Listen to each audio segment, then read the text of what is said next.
June 4th, 1940. 338,000 British and French soldiers stumble onto ships at Dunkirk. Behind them, burning wreckage. Ahead, an uncertain future. The German army stands 30 miles away. Hitler's panzers have smashed through France in 3 weeks. The Wehrmacht controls the Low Countries and northern France. Paris will fall in 10 days. Britain faces invasion. Its army has abandoned nearly all its heavy weapons on French beaches. Fighter Command has fewer than 700 aircraft. The Kriegsmarine, reinforced after the Norway campaign, threatens the Channel. In Berlin, victory seems certain. In London, defeat feels inevitable. But then something changes. The invasion never comes. The RAF holds. Britain survives. And 5 years later, Germany lies in ruins. So here's the question that haunts military historians. How close did Hitler actually come to winning World War II? Not in propaganda, not in mythology, but in operational reality. The answer isn't what most people think. Germany had 3 genuine opportunities to fundamentally change the war's outcome. 3 moments where different decisions might have led to negotiated peace, delayed Allied victory, or fundamentally altered the global order. 1940.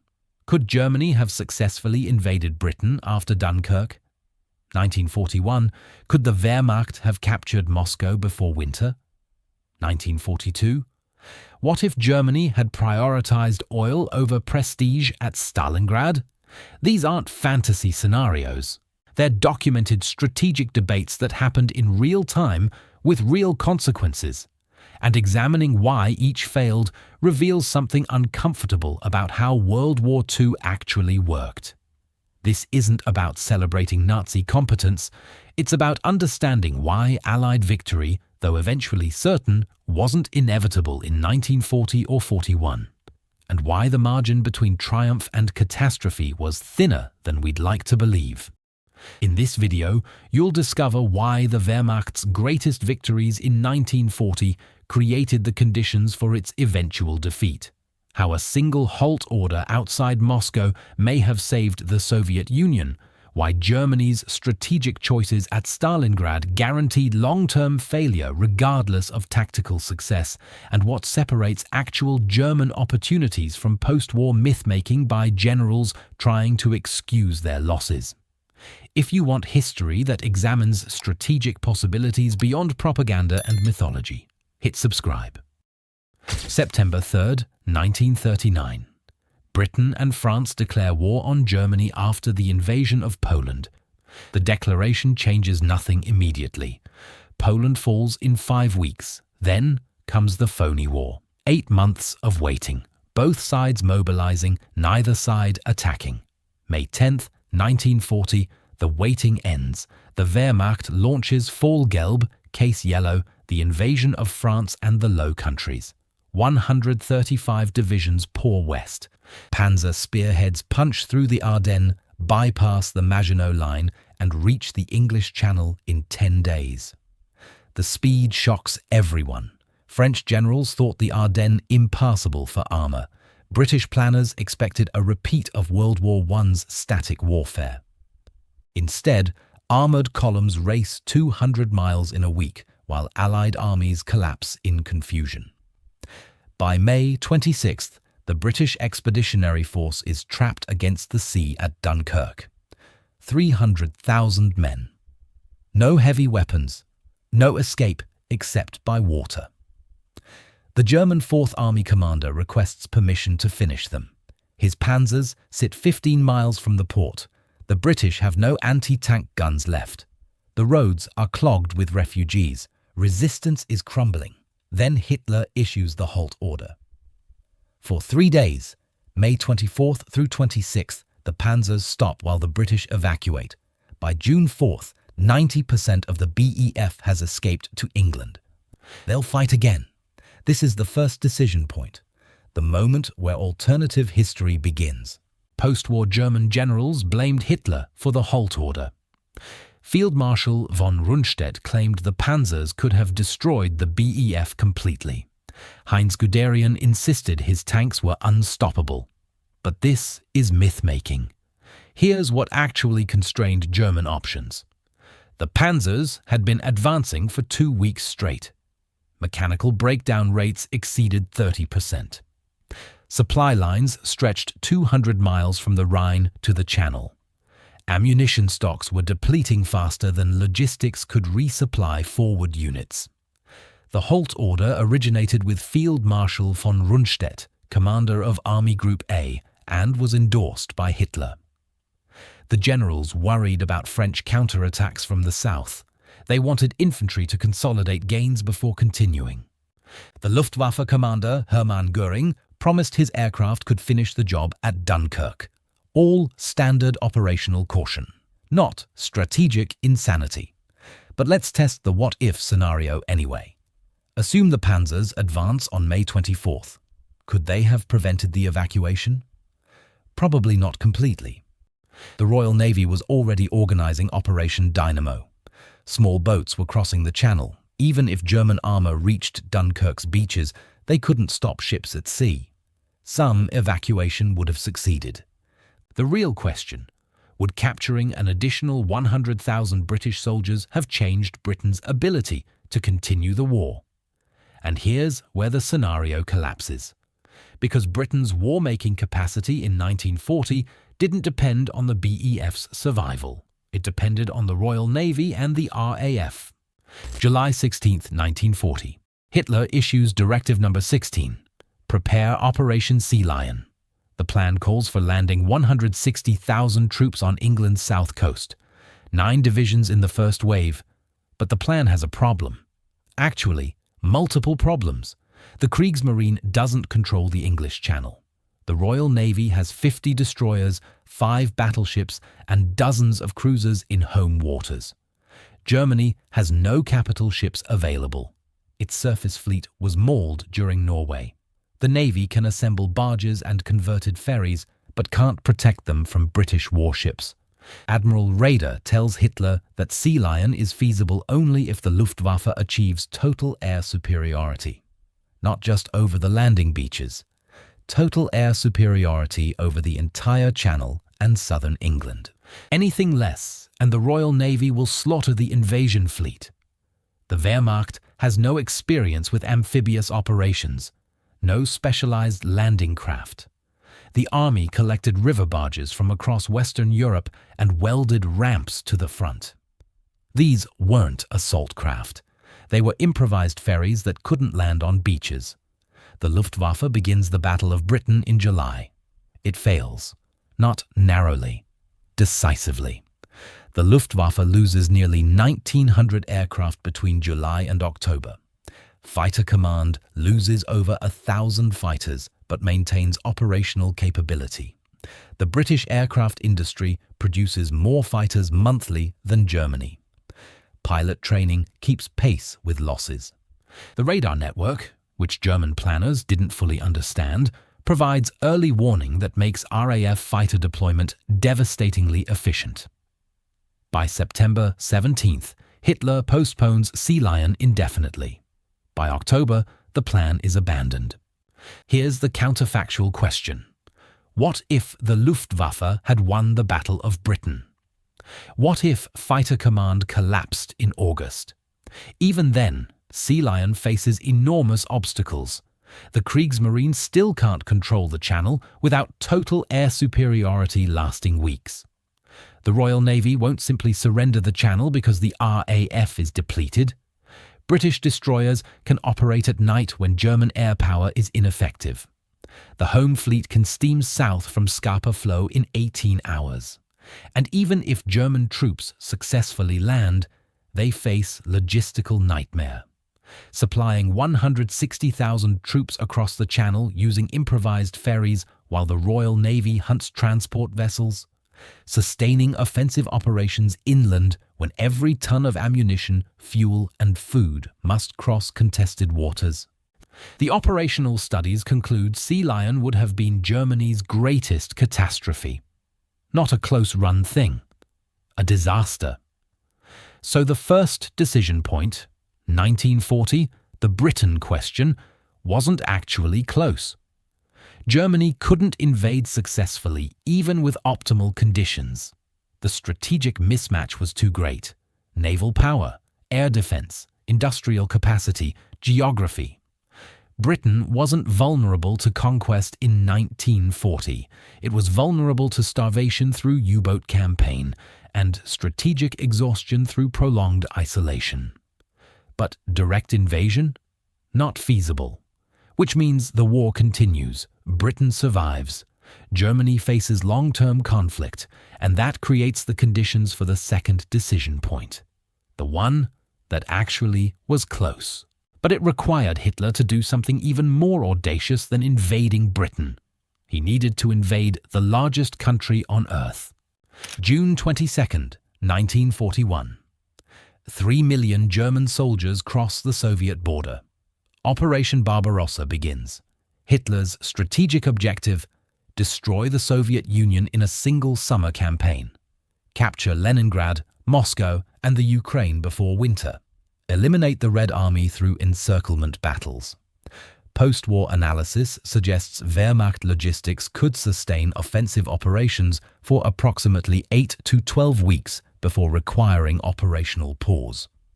The plan required destroying Soviet resistance before autumn mud season in October and winter in November. The gamble almost works. The first 2 weeks of Barbarossa inflict unprecedented disaster on Soviet forces. The Luftwaffe destroys at least 1,200 Soviet aircraft on the first day. German reports claimed nearly 2,000, most on the ground. Soviet airfields lacked proper dispersal. Aircraft sat in neat rows. Easy targets. Panzer spearheads penetrate 200 miles in the first week. Soviet mechanized corps launched desperate counterattacks using doctrine from the 1930s. German anti-tank guns and tactical air support slaughter them. By July 9th, 18 days into the invasion, the Wehrmacht has captured 328,000 prisoners, destroyed 3,000 tanks, and killed or wounded hundreds of thousands more Soviet soldiers. The border armies have effectively ceased to exist as organized forces. Moscow appears doomed. The Red Army has lost its forward defenses. German armor is driving toward Smolensk, the gateway to Moscow, with minimal organized resistance. This is the moment, the operational window where German victory seems plausible. Then Hitler makes a decision that changes everything. August 19th, 1941. Hitler orders Heinz Guderian's Panzer Group, the spearhead aimed at Moscow, to wheel south toward Kiev instead. The decision sparks furious arguments. Guderian flies to Hitler's headquarters and argues that Moscow must remain the priority. Hitler refuses. He wants the Ukraine's industrial resources and agricultural production. He wants to eliminate the Soviet armies defending Kiev. The Kiev encirclement becomes the largest encirclement battle in history.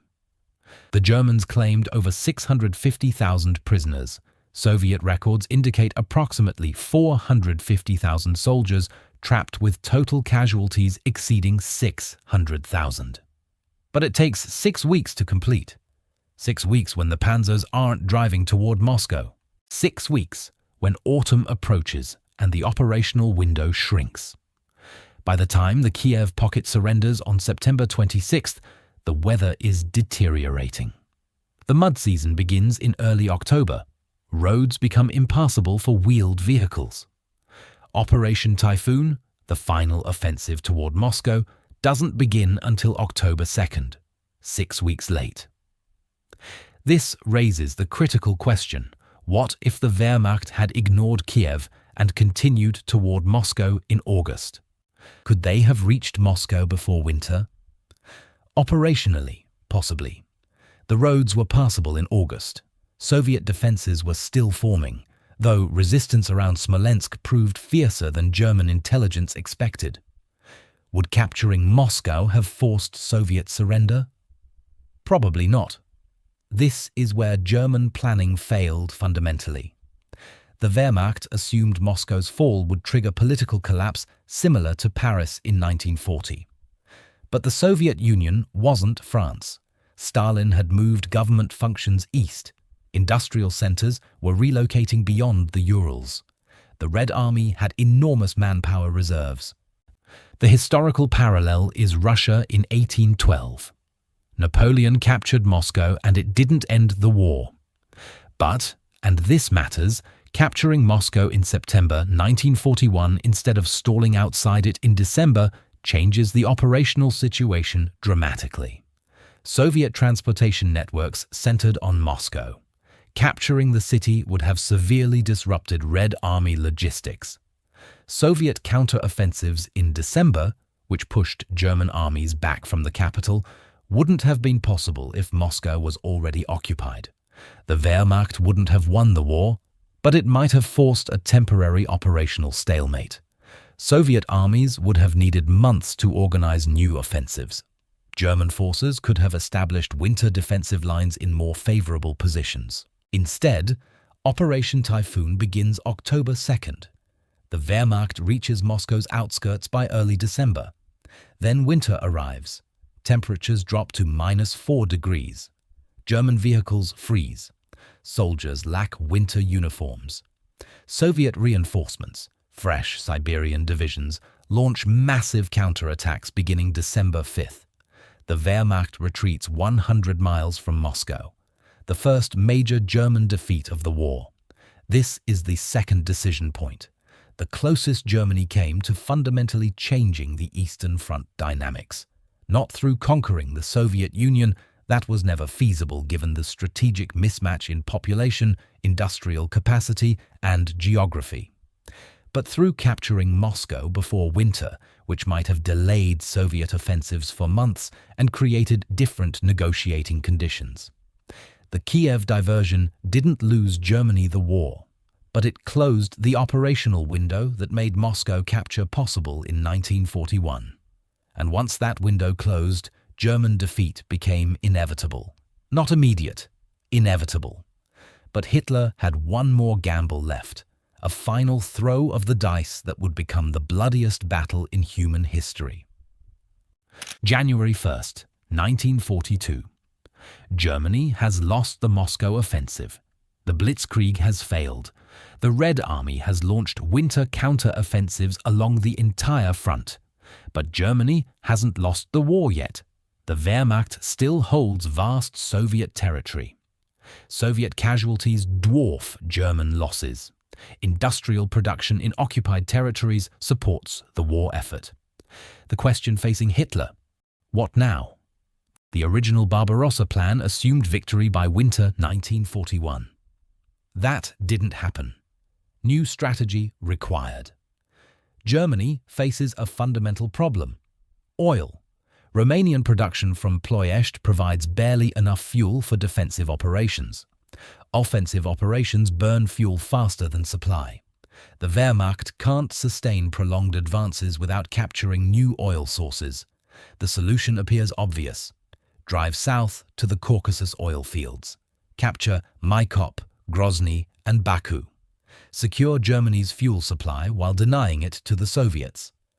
Operation Blue, the 1942 summer offensive, targets exactly this objective.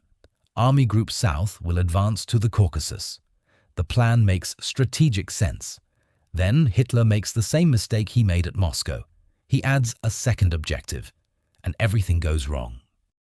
Stalingrad wasn't originally the main objective.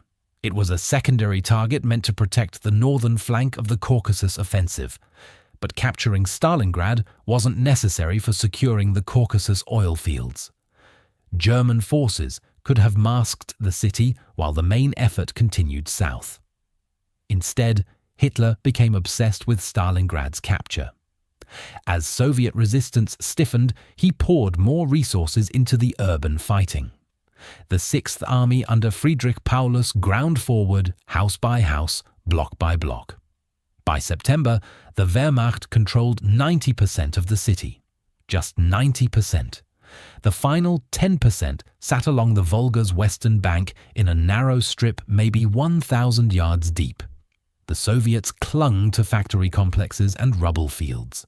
They received reinforcements across the Volga at night. German aircraft and artillery couldn't stop the flow completely.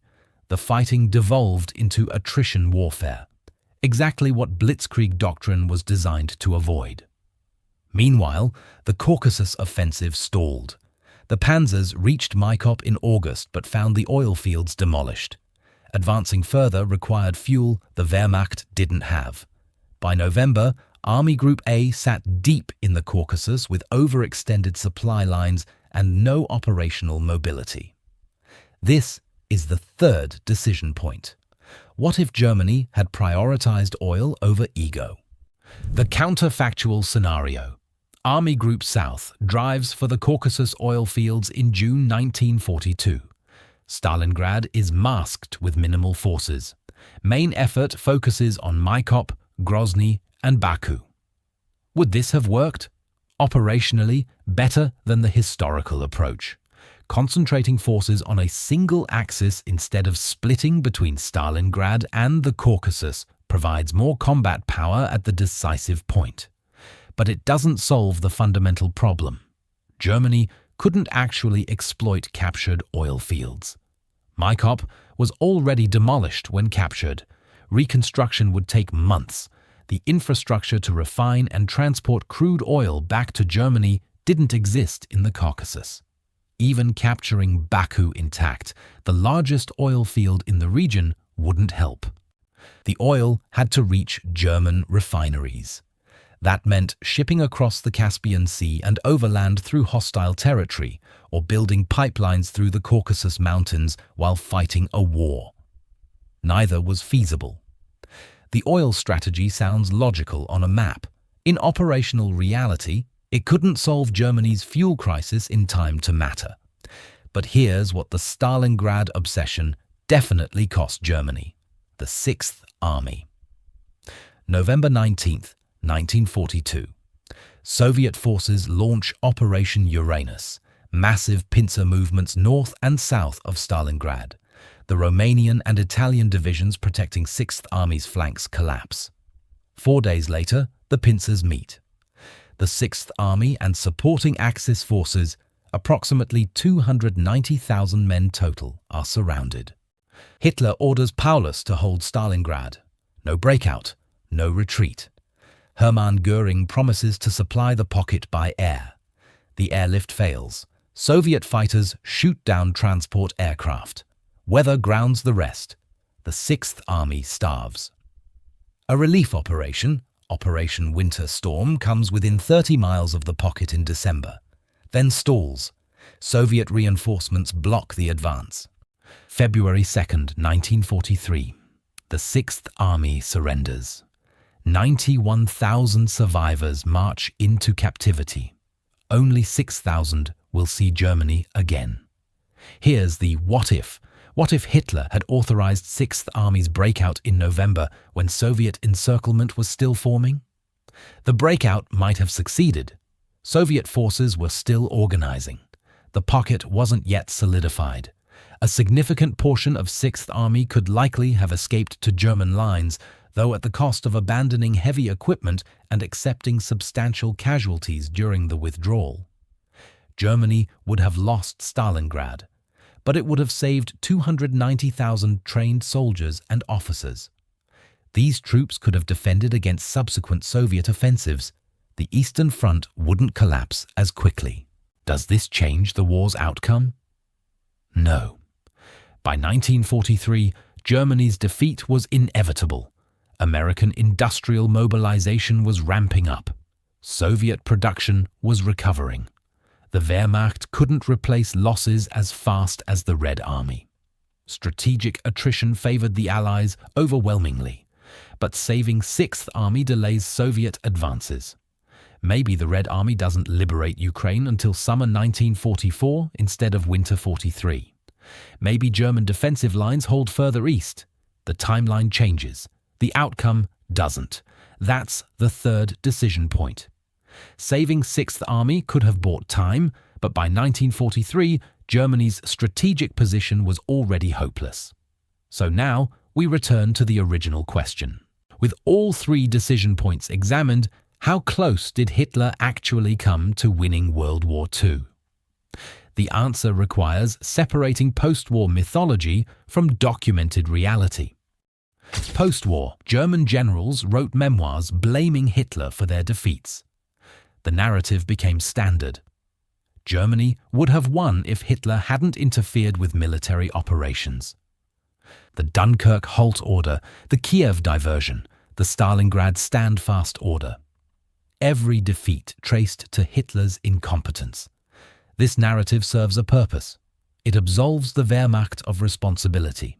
It separates clean professional soldiers from the Nazi regime. It creates a comforting counterfactual where Germany could have won with different leadership. It's also wrong. The Dunkirk halt order originated with Field Marshal von Rundstedt and made operational sense. The Kiev Diversion captured over 600,000 Soviet soldiers. The Stalingrad stand-fast order was catastrophic, but Germany's inability to win an attrition war meant Stalingrad was a symptom, not the cause, of inevitable defeat. So, how close did Germany actually come to winning World War II? In 1940, not close at all. Britain couldn't be invaded. The strategic prerequisites didn't exist. In 1941, genuinely close to changing the operational situation. Capturing Moscow in September creates different dynamics. But even this doesn't lead to German victory. The Soviet Union doesn't collapse politically. Industrial capacity continues beyond the Urals. In 1942, Germany had already lost strategically. Stalingrad determined when defeat came, not whether it occurred. The uncomfortable truth: Germany couldn't win World War II through better operational decisions because the fundamentals were impossible to overcome. Germany had 80 million people fighting against the Soviet Union's 200 million, the British Empire's 450 million, and the United States' 130 million. In a war of attrition, manpower reserves determined who could sustain losses and keep fighting. Germany couldn't. German-controlled steel production reached 31 million tons. American mills produced over 80 million tons annually. By 1943, combined Allied output dwarfed everything Germany controlled. Germany lacked oil, rubber, and strategic materials, while the Allies controlled virtually every major resource source globally. And Germany fought from North Africa to the Arctic Circle while the Allies chose where and when to attack. These factors made German victory implausible. The three decision points could have changed timing and casualties. They couldn't overcome the reality that Germany was outnumbered, outproduced, and strategically encircled. Hitler came closer to winning World War II in 1940 and 41 than most people realize. Not through conquering the world, through forcing negotiated settlements before Allied industrial mobilization sealed Germany's fate. But the operational opportunities required different strategic choices made years earlier. By the time these moments arrived, the constraints were already set.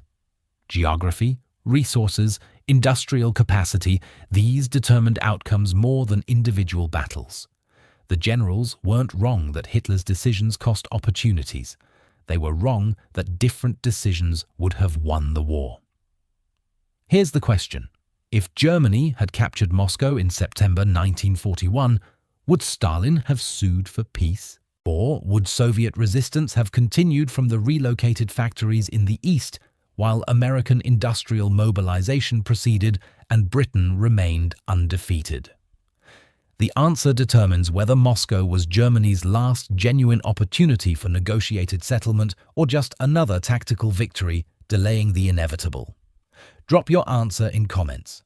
If this changed how you think about World War II's inevitability, hit like. Subscribe for history that examines strategic possibilities beyond mythology. Thanks for watching.